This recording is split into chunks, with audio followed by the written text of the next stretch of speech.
¿Qué le dicen estas fotos, Massa? ¿Cómo le va? Buenas noches, gracias formalmente. Bienvenido, gracias por este ratito. ¿Cuál de todas? Vudú. Vimos varias, vimos y las Debido, de Vudú y Debido aumentos. saliendo con un minuto de diferencia. Que de todavía situaciones. faltan entrar y salir varios, ¿no? Y que me parece que lo que la sociedad espera es que un día no salgan, que un día se vayan en patrullero. Así que lo que tenemos que hacer es esperar que la justicia actúe y que en lugar de irse caminando algún día se vayan en el patrullero. Creo que eso es lo mejor que nos podría pasar como sociedad.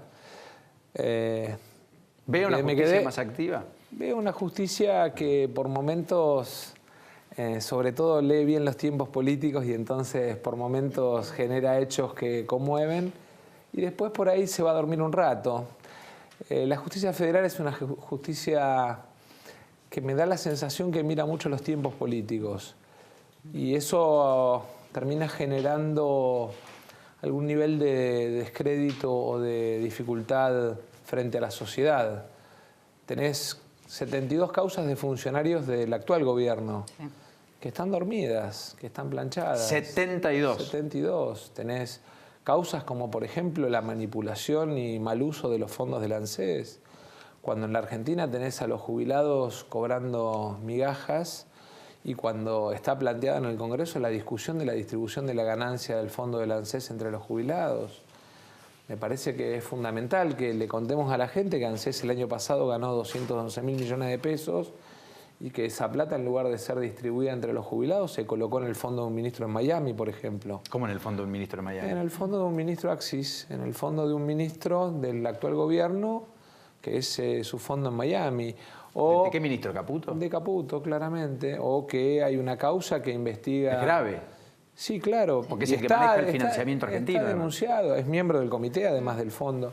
Y está denunciado en la justicia. ¿Que está con su hermano allí? ¿Hay un hermano de Caputo en ese fondo? Él está en el fondo, en los dos. Es más, tiene hecho un préstamo y un mutuo contra las acciones. Está en la declaración jurada. Por eso digo, hay como una cosa, hay como un doble estándar que tenemos que, de alguna manera, en algún momento correrle el velo. Ver a Aranguren y a Debido, los dos defendiendo la represa de Santa Cruz, en la audiencia pública. Hay una imputación sobre los dos por el tema de la represa. En la audiencia pública, de alguna manera también nos tiene que ¿Usted no la llamar la haría si hubiera sido presidente? No. No, yo creo que habría que haberlas planteado de otra manera. Por lo pronto, si tenés sospechado de corrupción a uno de los contratistas, así como corriste a Odebrecht del soterramiento, debiste haber corrido a Electroingeniería de Santa Cruz. O sea, Electroingeniería es la empresa de Ferreira, la de Radio del Plata, digamos. Claro. Si no, lo que termina pasando es que todo da lo mismo. Que hay un cross default. No, es pero decir, el cross es con la empresa china, ¿sí? O sea, que pudo haber cambiado el socio local. El cross es con la empresa china, con GSOA, no es con Electroingeniería. A ver, este cuento de querer contarnos a todos una parte de la verdad, llega un momento, porque yo lo que digo es, las dos imágenes que veíamos recién son imágenes que si no nos comportamos institucionalmente con calidad como país, dentro de 10 años las vamos a ver con otros ministros. Es que yo creo que es así. Este Eso es lo que el pasa problema de fondo. Digo, así como las vimos con María Julia y después las vimos con Nicolás Gallo, se llamaba el de la Rúa, sí. No me acuerdo. Así como las vimos con María Julia, con Nicolás Gallo y hoy las vemos con Debido y a lo mejor dentro de 10 años las vemos o con Frigerio o con Caputo, ojalá que no. Entonces me parece que lo mejor es que tengamos desde el punto de vista institucional un mecanismo de calidad serio. Pasaron cosas que por ahí pasan inadvertidas. El Congreso sanciona una ley prohibiendo expresamente que los parientes de los funcionarios pudieran blanquear plata para evitar que hubiese transferencia, digamos, dentro del mismo patrimonio familiar. Y por decreto se modificó la ley. Y el hermano del presidente aparece blanqueando mucha plata. Pero no es solo el hermano del presidente, el hermano del presidente es, digamos, lo que surge de un secreto fiscal violado. ¿Cuántos son? ¿Vos sabés? No sé, pero la Nata violó otro secreto, que es que el Pata Medina, digamos, habría blanqueado plata. Bueno, pero ¿no? Eso dijo la Nata. A ver, porque hay alguien que le da la información, entonces vos fijate. Eso es un disparate, porque digamos, entonces no hay reparo. O hay reparo parcial, ¿no? O hay reparo parcial y hay enojo cuando aparece el hermano del presidente y no hay enojo cuando aparece el Pata Medina. A mí me parece que el problema de fondo es que si de verdad queremos construir un país con instituciones serias, lo que tenemos que tener es una justicia que actúe de verdad de manera independiente todo el tiempo y que todo el tiempo, digamos, frente a hechos en los que hay imputaciones graves, tenga celeridad. Sí, porque el proceso no puede ser la condena de alguien y la dilación no puede ser el precio de la libertad del otro. Y porque además, ¿sabés cuál es el problema de fondo? Que en los casos de corrupción, digamos, la sospecha sin sentencia, lo que termina generando es la sospecha sobre todo. Yo tengo la tranquilidad de decir todo esto sin tener ni una causa de corrupción, ni una, Paulino. Y fui director de ANSES, y fui jefe de gabinete, y fui intendente 8 años. No tengo ni una sola denuncia. Es más, el kirchnerismo me armó una causa en el 2013 por enriquecimiento ilícito. Me investigaron 2 años. Le pidieron a mi papá 5 años para atrás de las expensas de su casa. Digo, para que tengamos una idea, mandaron oficio a hipódromos de la Argentina y del mundo, de todo. La verdad es que terminó la causa y lo único que se dieron cuenta es que vivo en la misma casa desde el día que me casé. Bueno, que tengo el mismo... estuvo 48 horas imputada. Sí, bueno, lo de Margarita es peor, porque de última, digamos, como nosotros tenemos el estigma de tener la prepotencia del hacer y venimos de la gestión, vos podés tener algún manto de duda. En el caso de Margarita, digamos, no tiene paso por la gestión ejecutiva, con lo cual... ¿Qué mecanismos se tienen que dar entonces para que la justicia no esté El primer cambio es el cambio asociada del a los Consejo de la tiempos políticos? Magistratura. Hay que cambiar el Consejo de la Magistratura. Hay que ir a la ley. ¿La ley o las personas que lo integran? La ley. Hay que Bueno, ir a la hay ley. un planteo del Colegio Público de Abogados de agrandar a 17 miembros. A 20 miembros. Sí. Es el planteo que venimos haciendo y además sin intervención de la política. Me parece que es fundamental eso. Si no terminamos, digamos, con gobiernos que, digamos, toman todo el tiempo medidas políticas para tomar el control del Consejo. Pero con lo de Freiler comparte, que habría que apartarlo. Pero es que yo no conozco el patrimonio de Freiler, lo que leo es lo que vi, no lo conozco, Sí. ni siquiera lo conozco personalmente, con lo cual no es objetivo ni serio que yo opine de algo que no conozco. Ahora, lo que digo es de lo que leí en los medios. Ahora, vos fíjate, yo termino opinando sobre la destitución de un juez desde lo que leí en los medios, porque en definitiva no es que es un tema que tenga un seguimiento. Y después hay otro tema que en la Argentina tenemos que empezar a discutir, que es la estabilidad del Poder Judicial. Yo rindo cada 2 años examen en elecciones, ¿sí? Hay jueces que rinden examen una vez y se quedan toda la vida. ¿Eso hay que cambiarlo?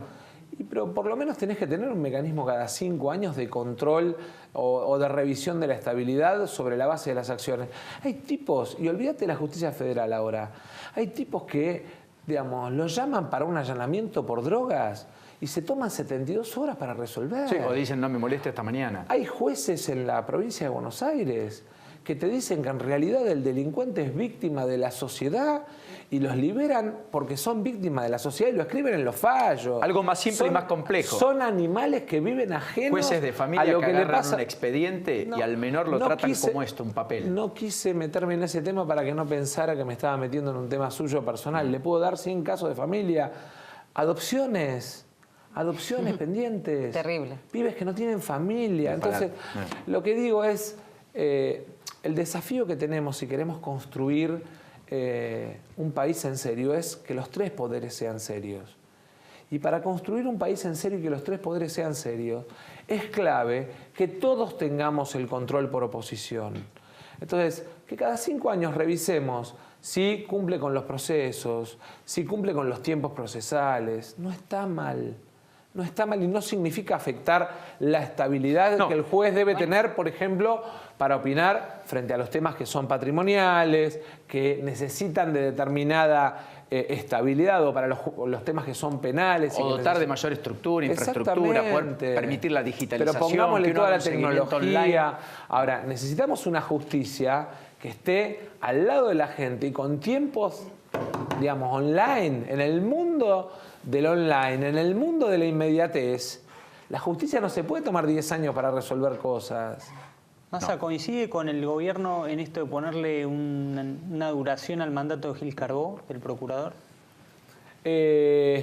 Sí, digamos, para ser claros, nosotros habíamos presentado una ley que la habíamos acordado con Pichetto, con gran parte del bloque de Cambiemos. ya estaba resuelta, ya había modificado, cambiaba inclusive el procedimiento de remoción. ¿Y por qué no prosperó? Porque un día el gobierno, cuando Carrió salió a gritar que no iba a ser una ley a medida, se volvió para atrás. No, pero además nos vinieron a ver, a pedir disculpas, porque había habido una reunión en la que habían estado Massot, Monzó, Sánchez, Ernesto Sanz, y nos vinieron a ver y nos vinieron a pedir disculpas y a decir que se habían comprometido por algo que creían que tenía el apoyo de todo el oficialismo, pero bueno, que les apareció esto. Que le digan ventajita, entre otras cosas desde el gobierno, hizo que usted quede más equidistante. No, ¿O todavía tiene diálogo y puentes con funcionarios? No, es un problema de que, digamos, nos faltan el respeto o no nos faltan el respeto, porque en definitiva nosotros siempre vamos a tratar con respeto a las autoridades y a dirigentes de otras fuerzas. Pero con Macri hace mucho que no habla. No, hablé las 2 veces, desde que es presidente, las 2 veces que él me llamó. La última vez que me llamó fue para pedirme que se incluyera en la ley de blanqueo el tema de los familiares, a lo que le dije que no. Y están de testigos Mario Negri, Massot, muchos de esa charla. Es lo que fue el último diálogo entre ustedes. Yo supongo que a lo mejor no le gusta que le digan que no, pero yo legislo pensando en la gente, no en lo que le gusta o no al gobierno. Mi obligación es defender al ciudadano con independencia, defendiendo además lo que creo. No va a haber debate, ¿no? Ojalá que sí. Pero la expresidenta... Ojalá que sí. Parece que Cristina no va, digamos. ATN Cristina no va a Canal 13, porque se ve que no le gustan Bonelli y Alfano. Pero bueno, podemos ir a Mar del Plata, a la Universidad de Mar del Plata y usar periodistas del interior. Podemos ir a la Universidad de Bahía Blanca y usar periodistas del interior. Si tenemos el prejuicio de que los periodistas, digamos, están todos sospechados de ser K, anti-K, o los lugares o los canales, hagámoslo en un canal del interior. Que lo transmita Canal 8, Canal 10 de Mar del Plata, Canal 7, Canal 9 de Bahía Blanca. Si la provincia es toda, digo, hagámoslo en la universidad, las universidades del interior. ¿Eso podría eventualmente prosperar o usted cree que Cristina no quiere dar el debate? A mí me gustaría, primero, que haya debate. Segundo, me gustaría definir una agenda de debate. Porque nosotros venimos impulsando, por ejemplo, en el tema jubilados, 82% móvil, financiado además con los 60.000 millones de dólares que tiene ANSES y con los 200.000 millones de pesos que gana el año. Y eso es pagable, digamos. Absolutamente. Y en el caso de la mínima, que es donde lo venimos planteando. No en el resto. No. El resto tuvo la reparación histórica, con lo cual, digamos, la ley ya los contempla. O sea, que compensa en ese caso. Exactamente. Y la verdad es que me gustaría saber, digamos, por ejemplo, qué piensa Cristina del 82% móvil para los jubilados, porque ella lo vetó. Pero también me gustaría ver si cambiemos, que cuando era oposición nos apoyó en el Congreso con la idea de... Si está dispuesto a validarlo desde el gobierno. Si ahora está dispuesto a validarlo desde el gobierno, porque la gente también tiene que ver si hay dirigentes políticos que van por la feria y vuelven por el mercado. Y en el caso de los jubilados, más todavía. Massa, ¿hay posibilidad de que usted acompañe la reforma laboral del gobierno? Porque el proyecto que se viene después de la elección. Lo primero es que el gobierno habla de reformas que no presenta. ¿Usted conoce el proyecto? No, bueno, pero yo tiene algunos lineamientos. Yo tampoco. Que van en la línea de los acuerdos sectoriales por productividad. Pero, a ver, acuerdos sectoriales por productividad existen hace 20 años. Le voy a poner un ejemplo. Yo, como director de ANSES en el año 2002, hice un acuerdo por productividad con mis empleados que sirvió para que chicos que eran pasantes se terminaran comprando el auto porque trabajaban sábado, domingo y se llevaban expedientes a la casa, y además nos sirvió para que un trámite jubilatorio bajara de una demora de 2 años y medio a una demora de 21 días. Entonces, lo que digo es, esos acuerdos ya existen desde siempre, no hay nada nuevo. Ahora, si usted lo que me dice es, digamos, la discusión sobre el costo laboral, para mí el trabajo no es un costo, el trabajo es dignidad. El costo es impositivo y el gobierno tiene que estar dispuesto a bajar impuestos para discutir, digamos, lo que representa el trabajo en los precios de la economía. Yo la escuchaba que nos contaba el tema a Jorgelina, que nos contaba cómo priceaban. En realidad no pricearon el resultado electoral, pricearon los aumentos de tarifas contra la inflación y la liberación del mercado contra la inflación. Vos fijate que los 3 sectores que más ganan en la economía argentina, o los 4, te invito a que revises los últimos 16 meses, son empresas de energía, básicamente, porque tenés entre 90 y 140% de aumento de precios, la acción estaba atada al valor de la tarifa de cuando la tarifa estaba congelada, subió 150% de la tarifa, te sube la acción. Empresas de petróleo, básicamente porque la nafta costaba entre 10 y 12 pesos y hoy cuesta entre 20 y 22 pesos en 16 meses. Empresas de juego que este último semestre ganaron porque el gobierno no les está cobrando el impuesto a las ganancias que estaba reglamentado por la ley. Pero, ahora, yo pregunto, perdón, el aumento de tarifas iba a dar más allá de que ganen o que pierdan. Estaba ya descontado. No, el aumento de tarifas... De tarifas eléctricas. No, bueno... Y transporte, digo. Pero vos, el praiceo, en realidad, cuando vos mirás cuánto subió la tarifa y cuánto aumentó la acción, la acción todavía aumentó menos de lo que subieron las tarifas. Ahora, yo quiero una cuestión más de fondo para no quedarme... entre la suba de la acción y la suba de la tarifa. No, claro, porque el valor del activo no es solamente en función del flujo, sino también en función del patrimonio. Sí, claramente. Ahora, lo que hay es una cuestión muy clara. En la Argentina, las tarifas subieron 3 veces lo que subieron los salarios. Y un país que financia el funcionamiento de 14 empresas con el bolsillo de 10 millones, lo único que hace es empobrecer a su clase media formal. Y es lo que pasó en la Argentina. La suba de luz, la suba de gas y la suba de agua por encima del promedio de los sueldos, lo que termina haciendo es que la gente pierda contra el changuito, contra la farmacia. Y nosotros lo que planteamos es muy claro. Necesitamos darle certeza a quienes invierten 10 años de ley, con una sola condición. Las tarifas no pueden aumentar más que los sueldos, porque es una vergüenza si no. Coeficiente de variación salarial. Te aumenta el sueldo 25% en promedio, la tarifa puede ir hasta 25%. Las empresas le podrían decir que tienen un retraso en el nivel tarifario y que en consecuencia eso no va a ser sostenible en el tiempo y que es probable que entonces en verano si yo te doy 10 años de seguridad, si yo te doy 10 años de seguridad en la variabilidad de la tarifa, te doy exactamente, te doy ajuste automático, te doy automáticamente una herramienta para que vos te des vuelta y le pidas al mercado internacional financiamiento. Yo lo que digo es, las inversiones en infraestructura se deben financiar a largo plazo, porque son inversiones intergeneracionales. 99 años. Exactamente. ¿Está de acuerdo si tenés la con el concesión a 99 años. ¿Participación pública-privada para las inversiones? Sí, claro. De hecho, nosotros le hicimos 40 cambios a esa ley 39, porque lo que no podés permitir es que el riesgo le quede solo al Estado. La ganancia le queda al empresario y el riesgo al Estado. Tenemos que aprender a defender lo nuestro. Tenemos que aprender a defender lo nuestro como país. Yo hace poquito, y lo voy a contar porque volví, estaba haciendo una serie de visitas en el interior bonaerense, estuve en los pagos de Paulino. Las Flores. En Las Flores.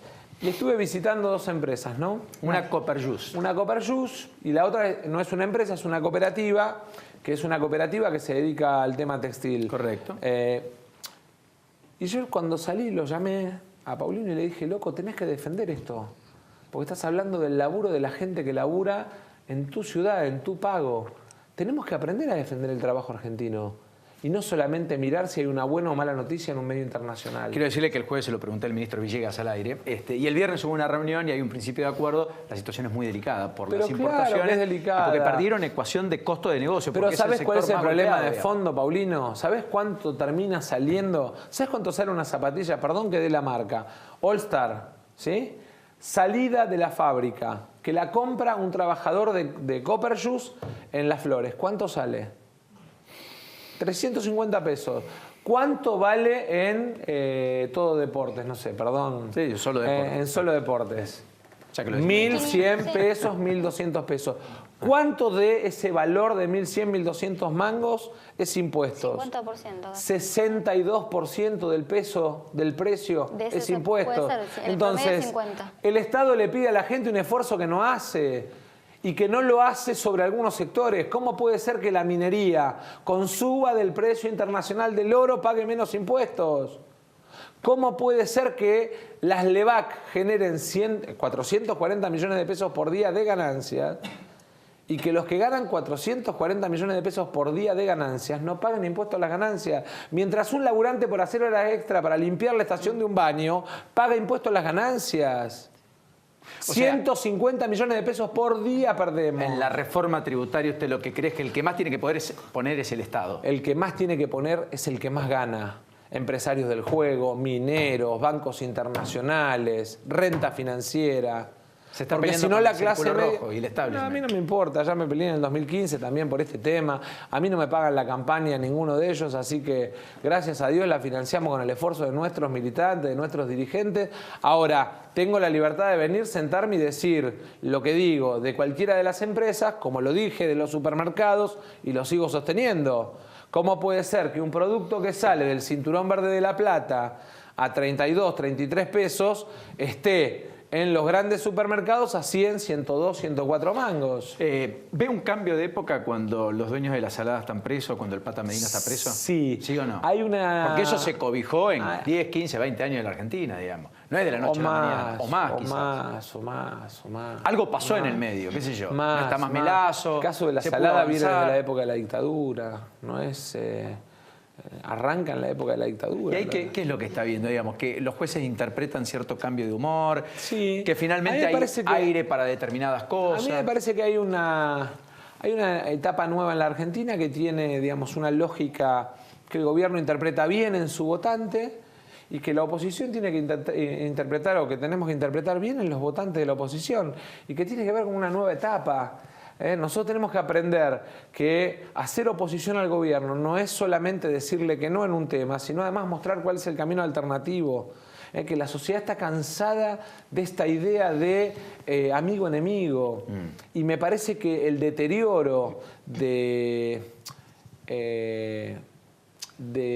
la etapa que termina, ¿sí?, se paga en términos políticos, digamos, entre todos, con descrédito, con falta de confianza. Y el desafío nuestro es recuperar la confianza. ¿Siente que usted tiene una falta de desconfianza en algún sector? No. Que en algún momento lo cobijó, lo abrazó, lo puso en el liderazgo y lo puso en victoria. Honestamente, yo siento que en nuestro caso, en el caso mío, en el de Margarita, lo que nos falta es profundidad para que la gente entienda que somos oposición, pero que no queremos la destrucción de la Argentina. ¿Y eso quién lo quiere, Cristina? Cristina claramente, cuando te llama a la derrota del gobierno, digamos, a la destrucción del enemigo en una carta, te está diciendo, digamos, o te está describiendo un escenario que para mí la Argentina... ¿Usted podría volver al peronismo? A ver, ¿qué es volver al peronismo? Al peronismo orgánico, al sello, a trabajar con Randazzo, con... volver al peronismo, volver al sello del PJ, por favor. No. ¿Cómo? No es volver al sello del PJ. Cristina no está en el peronismo. Usted lo que me dice es que el peronismo de la provincia de Buenos Aires es el 5%, es el 3% de la provincia de Buenos Aires, ¿no? Y sin embargo, el sello del PJ va a terminar sacando eso. No, pero a ver, le muestro una foto. Facundo Moyano, Gustavo Menéndez, ayer. Sí, esta foto que se produjo ayer. Pero yo hablé con Gustavo varias veces, hablé con... Estuvo en el espacio. Estuvo con usted. De hecho, Gustavo le gana a Otaché, digamos, a partir de que emerge del Frente Renovador. Tengo una excelente relación. Me parece que el problema es que ellos se tienen que animar a conquistar una nueva etapa de la Argentina y a dejar de mirar el pasado. Está bien, pero Facundo Moyano dice, con mi amigo Gustavo Menéndez, pensando en la Argentina que viene, gran persona, excelente intendente. Se lo está diciendo alguien que está en la lista de Unidad Ciudadana, alguien que está en su espacio.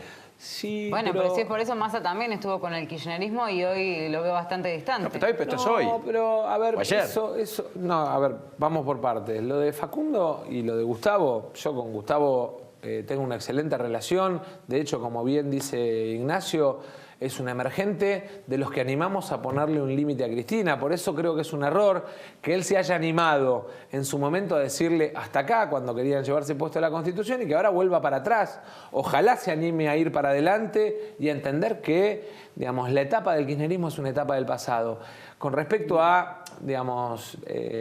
tu participación mi participación en el kirchnerismo. Yo, digamos, tengo la tranquilidad de que cuando todos querían entrar, me fui. Y que cuando nadie se animaba y todos se escondían abajo de la mesa, me planté con un grupo de intendentes jóvenes y dirigentes jóvenes como Gustavo Menéndez, que en ese momento no era intendente, y se le anima a Otaché y ganamos y la frenamos. En todo caso,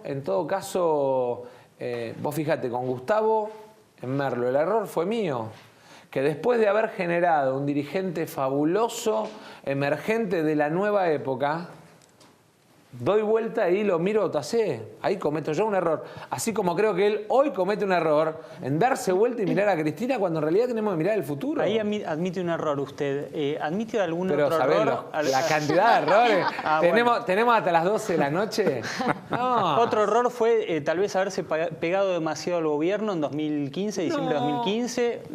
O haberse alejado después en diciembre de 2016. Ignacio, yo, para que quede claro, cuando a mí me piden que... Usted fue a Davos con Macri. Cuando a mí me piden que vaya a poner la cara como dirigente opositor por la Argentina al foro de Davos, yo voy. Porque creo que Argentina necesita pedirle al mundo que vengan a invertir. El problema es que pasaron 2 años y no vienen.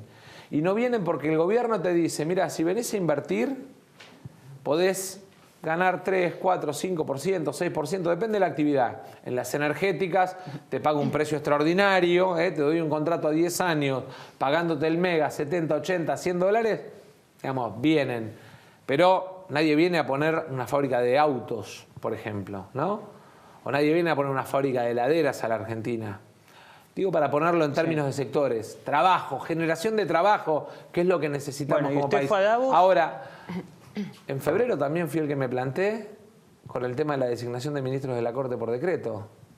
En ese momento nadie habló y los únicos que salieron... No, ¿cómo nadie habló? Fue la gran crítica nacional, no, ¿del arco político? No, andá y buscá en el Twitter, de, por ejemplo, de Cristina, si en ese momento habló o tardó 6 días en hablar. No, pero te pongo un ejemplo.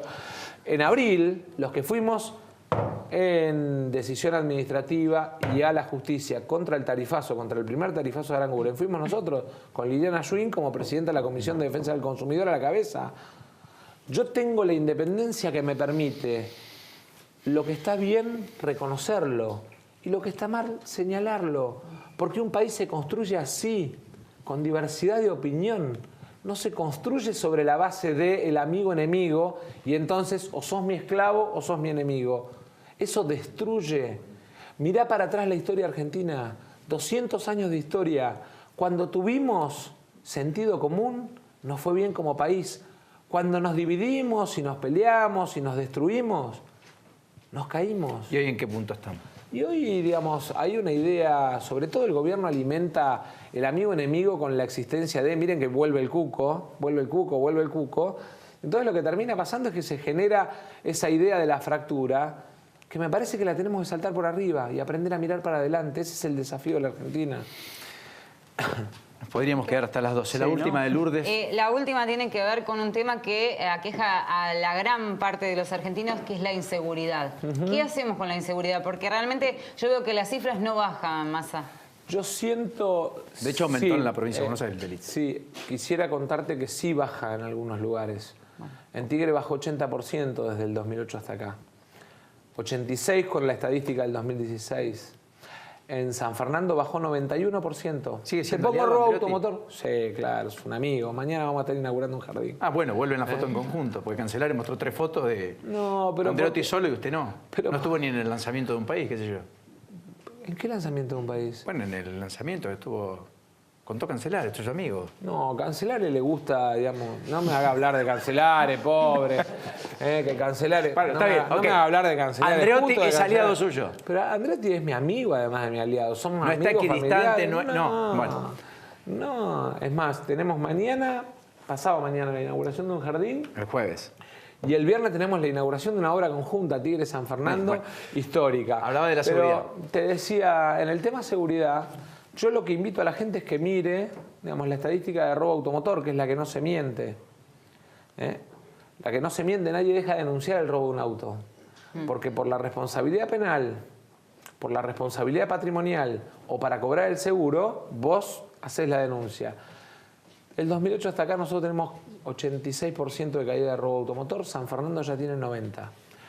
Bueno, pero hablo de la provincia en general. Pero, bueno, yo es entiendo que si nos dejaran hacer en la provincia lo mismo que hicimos en Tigre, bajaríamos en la provincia de Buenos Aires el delito. A mí me encanta cuando el ministro de Seguridad de la provincia dice el ejemplo a seguir es Tigre. A mí me gustaría que dejen de decir que somos el ejemplo y lo hagan. Porque vos tenés 66.000 hogares que tienen su botón de pánico en el celular, al lado de la mesita de luz, porque tenés 100 vehículos que están controlados satelitalmente las 24 horas, porque tenés además un sistema de 1800 cámaras, que hay 300, como le digo yo, 300 chinos que están las 24 horas, digamos, leyendo situaciones, porque tenés un software que lee patentes para ver cuáles son los vehículos que circulan por la vía pública con pedido de captura, o cuáles son las motos que circulan por la vía pública con 2 pasajeros. Entonces, el desafío acá es invertir en prevención. Invertir en prevención, como en cualquier enfermedad, te baja la enfermedad. El problema es que invertir en prevención requiere una cosa metódica, no una foto o un anuncio, sino todos los días estar invirtiendo. Cuando a mí me tocó hacerme cargo de Tigre, el presupuesto de seguridad era 0. 0 del presupuesto. Hoy Zamora lo tiene en 20% del presupuesto. ¿Sabés qué significa eso? Significa que asigna casi 800 millones de pesos a seguridad. Otros no lo asignan. Y entonces la gente vive peor. ¿Sabes cuáles son los 2 distritos con mayor nivel de robo automotor este año en la provincia de Buenos Aires? Intuyo Moreno debe ser uno. Lanús y Morón. Claro. Es terrible eso, porque son distritos donde vos tenés un tejido urbano y comercial que necesita más seguridad que ningún otro. Gracias por este ratito. No, por favor. Podríamos quedar hasta las 12, no hay vuelta. Pero tenemos que seguir afuera del aire. Hacía mucho que no venía. De hecho, la primera vez en el año, por eso lo entretuvimos un rato. Bueno, así que le agradezco. Y le agradezco especialmente. Hace un año en particular. Gracias.